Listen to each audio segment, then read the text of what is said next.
Fighting for the country, fighting in the war, taking down the enemies, protecting borders, and serving the nation, all of this while staying in the shadows. SFF includes soldiers only from the Tibetan community, the community that has sizable presence across India since it took refuge here in 1950s.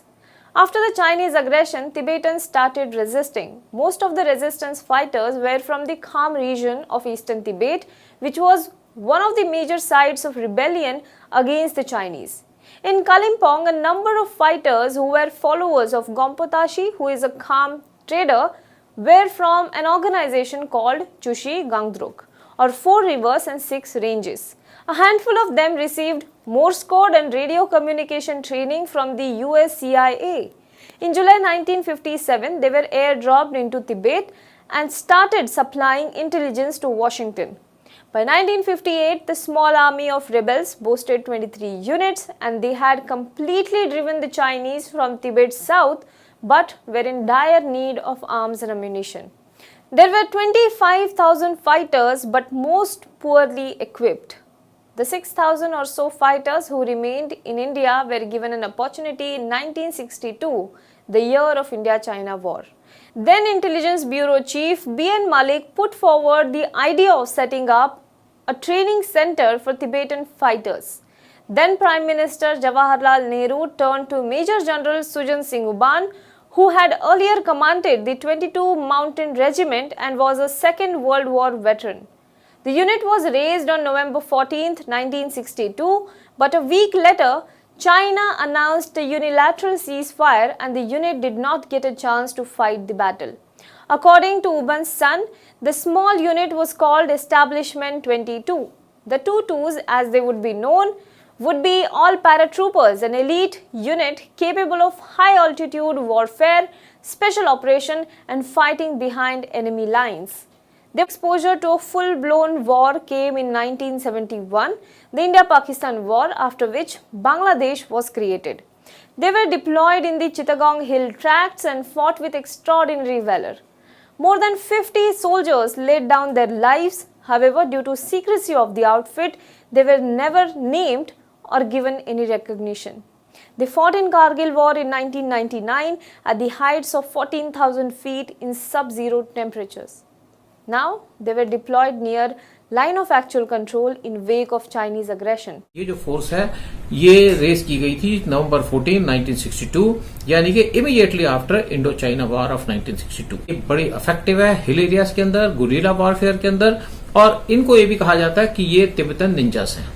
SFF को जो form किया गया था ये किया गया था BN Malik यानी कि जो आईबी के उस टाइम पे डायरेक्टर थे, उनके एडवाइस पे। साथ में इसका बड़ा इंपॉर्टेंट रोल रहा सीआईए का, अमेरिकन सीआईए का, जिन्होंने भी इंडिया को असिस्ट किया इस फोर्स को एस्टेब्लिश करने में। और एक तीसरे आदमी का जिसका नाम इसमें आता है वो है बीजू पटनायक। बीजू पटनायक जो थे उस टाइम पे चीफ मिनिस्टर थे ओडिशा के, और ये बीजू पटनायक हैं, ये फादर हैं जो नवीन पटनायक है उड़ीसा के चीफ मिनिस्टर, उनके फादर हैं, और इनका भी बड़ा इंपॉर्टेंट रोल है इस ऑर्गेनाइजेशन को रेस करने के लिए। जो एसएफएफ के पर्सनल है इनको इनिशियली सीआईए ने ट्रेनिंग दी, फिर इंटेलिजेंस ब्यूरो ने दी, और बाद में ये रॉ को शिफ्ट हो गया। उसके बाद रॉ ने भी इनको ट्रेनिंग दी। रॉ का इस पे टोटल एडमिनिस्ट्रेटिव कंट्रोल है। एसएफएफ को दूसरा नाम दिया जाता है एस्टेब्लिशमेंट 22, क्योंकि इसके जो पहले इंस्पेक्टर जनरल थे मेजर जनरल सुजान सिंह उबान, ये एक एलिट पैराट्रूपर्स हैं। इसमें कुछ वुमेन सोल्जर्स भी हैं, क्योंकि जो ये हमारे कमांडोज हैं 22 के या तिब्बतन्स जो कमांडोज हैं, ये हाई अल्टीट्यूड में और कोल्ड वेदर में सर्वाइव अच्छे तरीके से कर सकते हैं, इसलिए ये बहुत ज्यादा इफेक्टिव हैं। एसएफएफ के जो कमांडोज हैं, ये जो तिब्बतन्स जो इसके अंदर हैं, ये बिलोंग करते हैं मेनली खम एक रीजन है तिब्बत के अंदर जो बड़े हाई अल्टीट्यूड पे है, और इसको माना जाता है कि ये एक बड़े फाइटर्स हैं। इनको ये भी कहा जाता है कि ये तिब्बतन निंजास हैं। इनको टर्न किया जाता है कि वर्ल्ड के अंदर बेस्ट कमांडोज हैं माउंटेन एरिया के अंदर, वॉरफेयर के अंदर। इन्होंने काफी ऑपरेशंस में पार्टिसिपेट किया है। एसएफएफ के लोग जो हैं ये तिब्बत को बिलोंग करते हैं ज्यादातर, और ये जो बिलोंग करते हैं तिब्बत को, इनको तिब्बत के खम्पास एक बहुत अच्छे फाइटर्स हैं। इनके डिप्लॉय करने के बाद चाइना के अंदर बड़ी नर्वसनेस आ गई है, क्योंकि चाइना ने कभी नहीं सोचा था कि वहां पे तिब्बतन्स को इंडियन आर्मी लगा के रखेगी या इंडियन गवर्नमेंट लगा के रखेगी, और इनके लगाने से चाइना के अंदर नर्वसनेस इसलिए भी आ गई, जो जब चाइना ने तिब्बत पे कब्जा किया था उसके बाद जो खम्पास थे ये चाइना के खिलाफ लड़ते रहे और इनके पास उस टाइम पे कोई आर्म्स एम्यूनिशन नहीं था, कोई सपोर्ट नहीं था, उसके बावजूद भी अपने जो कुछ उनको मिला उससे लड़ते रहे या नंगे हाथों से लड़ते रहे अकेले, और इन्होंने चाइनीज को बड़ा नुकसान पहुंचाया। खम्पास थे उन्होंने सरेंडर नहीं किया, उन्होंने सुसाइड भी कर लिया। जब दलाई लामा इंडिया में आए थे 1959 में, उस टाइम में खम्पास उनको साथ लेके आए थे, उनकी सिक्योरिटी मैनेज की, और आज ये काफी खम्पास जो इंडिया में भी रहते हैं। लेकिन अब एक और सिचुएशन आती है, चाइना की नर्वसनेस वो इसलिए है कि इसके साथ खम्पास के यहाँ एक्टिव होने के साथ चाइना के अंदर जो तिब्बतन्स हैं या तिब्बत के एरिया में जो तिब्बतन्स हैं उनको एक मैसेज चला गया है कि अब बॉर्डर पे उनके लोग खड़े हैं। इससे चाइना को डर लगता है कि उनके अंदर दोबारा से कोई डिस्टर्बेंस आ सकती है। और आज मुझे लगता है कि तिब्बत में काफी एरियाज में खम्पास यानी कि जो एसएफएफ के लोग हैं वो डिप्लॉयड हैं, ताकि चाइनीज की कोई भी चाल हो वो इफेक्टिवली उसको काउंटर कर सकें। और ये हैंड टू हैंड फाइटिंग के अंदर मोस्ट सूटेबल हैं, और स्पेशली जैसे मैंने कहा हिल एरियाज के अंदर। तो चाइना को इसके ऊपर सावधान रहना पड़ेगा, और चाइना के अंदर डीपली अंदर जाकर के चाइना को बड़ा नुकसान पहुंचा सकते हैं। चीन की सीमा में घुसकर लद्दाख की कठिन भौगोलिक स्थितियों में लड़ सकें। तिब्बती नौजवान इस इलाके से न सिर्फ पूरी तरह वाकिफ हैं, बल्कि जिस चढ़ाई में बेहद स्वस्थ इंसान का भी दम फूलने लगता है वहां पर ये दौड़ते हुए चढ़ जाते हैं। अच्छा, इसके नाम टूटू रेजिमेंट के पीछे भी एक दिलचस्प कहानी है। इसके पहले कमांडेंट थे retired major general Sujan Singh. वो इस फोर्स के पहले आईजी बने।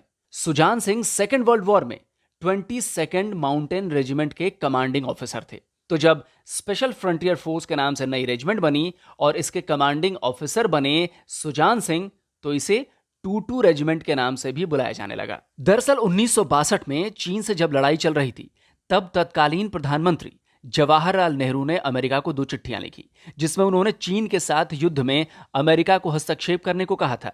जिसके जवाब में अमेरिका ने उन्हें कहा कि सीज फायर कर लेना चाहिए।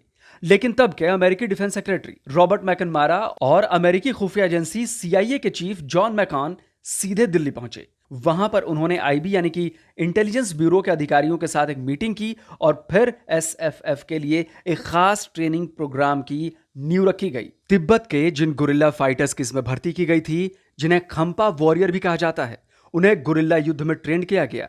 अमेरिकी आर्मी की स्पेशल फोर्स ग्रीन बैरेट की तर्ज पर ट्रेनिंग दी गई। रॉक क्लाइंबिंग, पैरा जंपिंग की स्पेशल ट्रेनिंग और आधुनिक हथियार चलाने सिखाए गए। CIA की तरफ से उन्हें हथियार और गोला बारूद दिया गया। 1963 की शुरुआत तक करीब 12,000 तिब्बती नौजवानों को चक्राता में ट्रेन किया गया। शुरुआत में इनकी रिपोर्टिंग IB को हुआ करती थी, लेकिन बाद में इसे रॉ के अंडर डाल दिया गया। जाहिर सी बात है, एक तरह से स्पेशल फ्रंटियर फोर्स रॉ के ऑपरेटिव्स के रूप में काम करते हैं, मुश्किल से मुश्किल मिशन को भी अंजाम देते हैं। आपको जानकर हैरानी होगी कि भारत द्वारा किए गए करीब करीब हर बड़े ऑपरेशन में SFF के जवानों की बहुत बड़ी भूमिका रही है। फिर वो चाहे 1971 की बांग्लादेश जंग हो, जिसमें ऑपरेशन ईगल में इस रेजिमेंट के 46 जवान वीरगति को प्राप्त हुए थे, 1999 का करगिल युद्ध हो, और अब लद्दाख में चीन के साथ हुई झड़प में आपने स्पेशल फ्रंटियर फोर्स के योद्धाओं का काम तो देख ही लिया। शुरुआती दौर में SFF में सिर्फ तिब्बती युवाओं को ही भर्ती किया जाता था। इन्हें विकास रेजिमेंट के नाम से भी जाना जाता है। कमांडोज को विकासी कहते हैं। इनका खास गाना भी है जिसे विकासी सॉन्ग कहा जाता है। इस रेजिमेंट का जवान अगर वीर गति को प्राप्त हो जाता है तो उसके बदले उसे कभी सार्वजनिक सम्मान नहीं मिलता। रॉ के एजेंट्स की तरह ही देश के लिए अपनी जान देने वाले इन जांबाजों को कभी पहचान नहीं मिलती, गुमनामी में खो जाते हैं। अभी 29 अगस्त को ही SFF के तेंजिन नाइमा अपने एक साथी के साथ लैंडमाइन ब्लास्ट का शिकार हो गए। ये लैंडमाइन 1962 में चीन युद्ध के वक्त बिछाई गई थी। हालांकि हमारे पड़ोसी देश वाले इसे भी चीन से हुई तनातनी की घटना बता रहे हैं, लेकिन मैं यहां साफ कर दूं, उस घटना का इससे कोई लेना देना नहीं है। भारतीय सेना की तरफ से साफ किया गया है कि तेंजिन नाइमा उस वक्त पेट्रोलिंग पर थे जब वो लैंडमाइन का शिकार। सलाम करते हैं। तो हमारे आज के इस एपिसोड के लिए इतना ही।